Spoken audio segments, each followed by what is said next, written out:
رضیہ اور احمد سے ملیے۔ یہ دونوں شہر میں گاؤں سے سفر کر کے انٹرویو دینے آئے ہیں۔ رضیہ نے ایک مشہور کپڑے کی فیکٹری میں ملازمت کے لیے درخواست دی ہے، جبکہ احمد نے اسٹیل فیکٹری میں۔ دونوں کو ملازمت بھی مل گئی ہے۔ احمد کو ایک کانٹریکٹ دستخط کرنے کے لیے ملتا ہے، جس میں کام کی نوعیت، کام کا دورانیہ اور ماہانہ تنخواہ اور دیگر متعلقہ حقوق سب لکھے ہوئے ہیں، جبکہ رضیہ کو ایسا کچھ نہیں ملتا۔ رضیہ جس جگہ کام کرتی ہے وہ جگہ صحت کے لیے حد درجہ مضر ہے۔ کم جگہ، زیادہ لوگ، گھٹن وغیرہ، یہ سب معمولی باتیں ہیں، جبکہ احمد کی ملازمت کی جگہ حفظان صحت کے اصولوں کو مد نظر رکھ کر بنائی گئی ہے، جہاں ملازمین کو حفاظتی گیئر وغیرہ بھی مہیا کیے جاتے ہیں۔ ایک مہینہ گزر جاتا ہے۔ جب تنخواہ کا دن آتا ہے تو احمد اپنی پوری تنخواہ مہینے کی پہلی تاریخ کو ہی وصول کر لیتا ہے۔ رضیہ کو تنخواہ لینے کے لیے دفتر کے کافی چکر لگانے پڑتے ہیں، اور جب اسے تنخواہ ملتی ہے تو وہ وعدے سے بھی کم ہے۔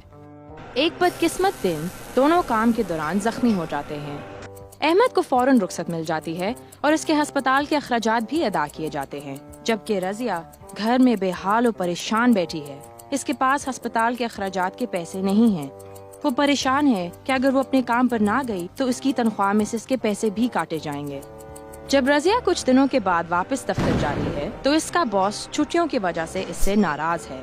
اسے کہا جاتا ہے کہ اسے ہفتے کے آخری ایام میں زیادہ کام کرنا پڑے گا تاکہ رخصت کی وجہ سے جو کام میں حرج ہوا وہ پورا ہو سکے۔ چنانچہ رضیہ کو اضافی گھنٹے کام کرنا پڑتا ہے، مگر اسے اس کے عوض ذرا سی بھی اجرت نہیں ملتی۔ احمد کو بھی کہا جاتا ہے کہ وہ اضافی وقت لگائے، مگر ساتھ میں اسے یہ بھی بتایا جاتا ہے کہ اسے اس کے عوض اضافی تنخواہ بھی ملے گی۔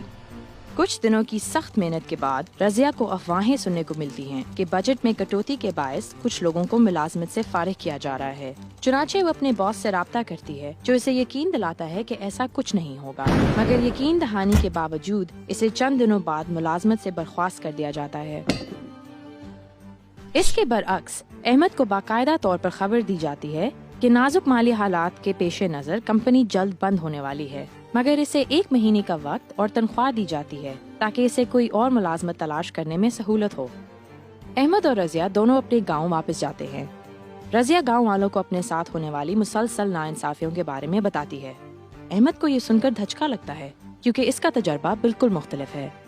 احمد رضیہ کو بتاتا ہے کہ ایک ملازم کے کیا حقوق ہوتے ہیں اور یہ کہ کانٹریکٹ کی کیا اہمیت ہے اور وہ کیوں ضروری ہے۔ رضیہ کو احساس ہوتا ہے کہ نئی ملازمت میں وہ اپنے 5 حق یاد رکھے گی جو مندرجہ ذیل ہیں۔ 1. کانٹریکٹ یا معاہدہ جس میں کمپنی کی پالیسیاں، تنخواہ، رخصت اور کام کرنے کا دورانیہ سب چیزیں ثبت ہیں۔ 2. ایک محفوظ اور صحت افزا کام کرنے کی جگہ۔ 3. رخصت ہونے کے بارے میں معلومات اور زخمی ہونے کی صورت میں ہر جانے کا ذکر۔ 4. اضافی کام کرنے کی صورت میں اضافی تنخواہ۔ 5. برطرفی سے پہلے مہینے بھر کا نوٹس یا پھر تنخواہ کی فراہمی۔ شہریوں، ملازمت میں استحصال سے بچنے کے لیے ان 5 حقوق کو یاد رکھیے، کیونکہ ایک باخبر شہری ایک بااختیار شہری ہوتا ہے۔